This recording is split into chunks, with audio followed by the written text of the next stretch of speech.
Oleh karena itu Nabi alaihi salatu wasallam mengatakan, inna dina yusrun, agama ini mudah. Mudah. Jangan memberatkan diri, tapi jangan diremehkan agama ini. Wala yushaddad din ahad illa ghalabah. Tidak ada satu orang yang kemudian merepotkan dirinya, memaksakan dirinya dalam urusan agama ini kecuali dia akan dikalahkan. Jangan memberatkan diri, karena agama ini mudah.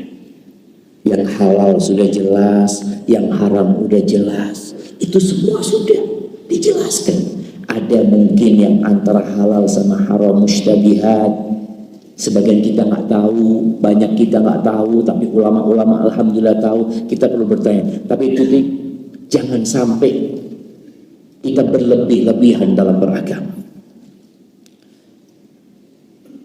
Khawarij, kelompok Khawarij itu mereka dari berlebih-lebihannya beragama sampai perempuan yang datang bulan itu harus mengkodok sholatnya.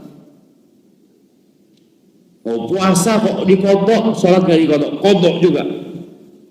Alhamdulillah. Kemudian Nabi SAW mengatakan, fasaddidu wa qaribu wa abshiru. Kalian berusaha dalam beragama itu menepati sasaran. Nggak bisa mendekati, paling tidak. Ada usaha dari kita, tapi jangan berlebih-lebihan. Itu kondisi yang pertama. Artinya faktor yang pertama faktor agama. Faktor yang kedua faktor kejiwaan. Ada orang yang kena was-was. Antum lihat kadang-kala ada orang yang sholat Allah nggak jadi, Allah nggak jadi, Allah pas imamnya ruku Allah Akbar jadi coba. Kok bisa begini? Dari tadi nggak jadi, pas imamnya ruku karena takut kehilangan satu rakaat jadi dia coba. Ada was-was orang itu yang nggak benar. Kemudian was-was dalam wudu, ya. Ada banyak kondisi kejiwaan orang itu yang kadang-kala dia takut mati. Kondisi jiwa dia. Kalau takut mati membuat dia semakin taat sama Allah, bagus. Tapi yang jadi masalah takut mati suaminya nggak diurusin. Anaknya mau nyebrang, jangan nyebrang. Jangan nyebrang. Takut ditabrak. Terus ya nggak usah nyebrang. Subhanallah.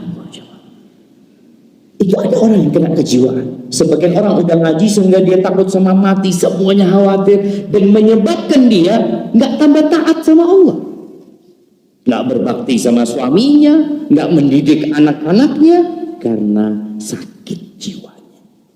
Nabi kita alaihissalatu wassalam menyuruh kita mengingat kematian. Aktsiru dzikra hadhil ladzat.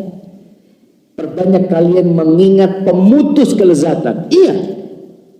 Dan orang ketika mengingat kematian seharusnya dia semangat beribadah dengan harapan semoga aku mati pada saat beribadah, bukan malah dia putus asa. Ini termasuk faktor yang membuat orang jadi futur, ya. Dan kadang-kala pada akhirnya kalau kelamaan jiwanya sakit ini, dia meninggalkan agama. Dia jadi orang dulu lagi seperti yang dulu, sudah sana nggak mikirin agama daripada stres. Padahal agama ini mudah. Yang ketiga, faktor sosial. Faktor sosial ini seperti anak muda yang kepingin nikah, tapi nggak nikah-nikah. Padahal dia semangat beribadah. Ngomong sama bapaknya, bapak, ibu, kayaknya anak sudah waktunya menikah. Terus dia nggak diperbolehkan sama orang tuanya. Orang tuanya enggak sampai selesai kuliah. Itu terkadang tertekan jiwanya. Maka orang tua juga harus melihat kondisi anaknya. Ketika melihat anaknya ini memang dia butuh untuk menikah dan dia punya kemampuan, nikahkan. Allah mengatakan wa ankihul ayama minkum wassalihina min ibadikum wa imaikum iyakunu fuqara yughnihimullah min fadlih. Nikahkan tuh yang jomblo-jomblo itu, nikahkan dari budak-budak kalian, dari yang laki perempuan. Kalau mereka fakir, Allah yang akan kasih kecukupan sama mereka. Maka orang tua juga harus melihat kondisi anaknya. Kita pun juga harus melihat kondisi kita. Ketika antum butuh nikah, dan mungkin antum lihat, ya Ustaz, anak kepingin nikah Ustaz, tapi maafi fulus. Ada fulus. Terus gimana? Dicari mertua yang mau ngutangin putrinya. Loh, betul Ustaz Muslim kan? Boleh kan kredit anaknya orang kan? Oh, motor aja boleh kredit. Tapi nggak boleh pakai riba, jamaah. Antum ngomong. Nabi Musa itu bayar mahar istrinya 8 tahun. 8 tahun. Maka nggak apa-apa antum datang ke mertua. Bismillah. Anak mau menikah sama putri bapak, dan anak akan bekerja di perusahaan bapak selama 5 tahun. Insyaallah. Padahal dia nggak butuh bekerja kan, tapi kita menawarkan diri untuk bekerja. Itu nggak apa-apa. 5 tahun anak akan berkhidmat. Nabi Musa 8 tahun, kemudian plus 2 tahun, 10 tahun akhirnya Nabi Musa. Itu nggak apa-apa. Karena ini bisa membuat orang jadi futur. Karena yang namanya syahwat itu, ya Allah, memang Nabi SAW memberikan arahan. Kalau yang nggak mampu puasa, itu juga solusi. Tapi gimana kondisi imannya lemah, dia butuh nikah, sedangkan puasa, gimana mau puasa? Anak ini sedang lemah imannya.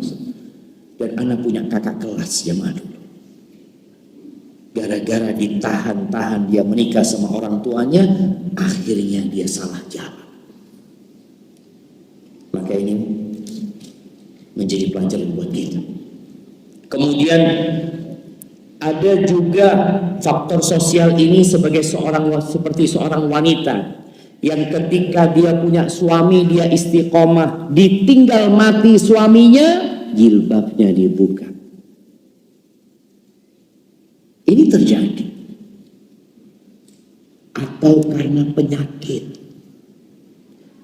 atau karena dulu ya dia terhormat kemudian gak dihormatin orang.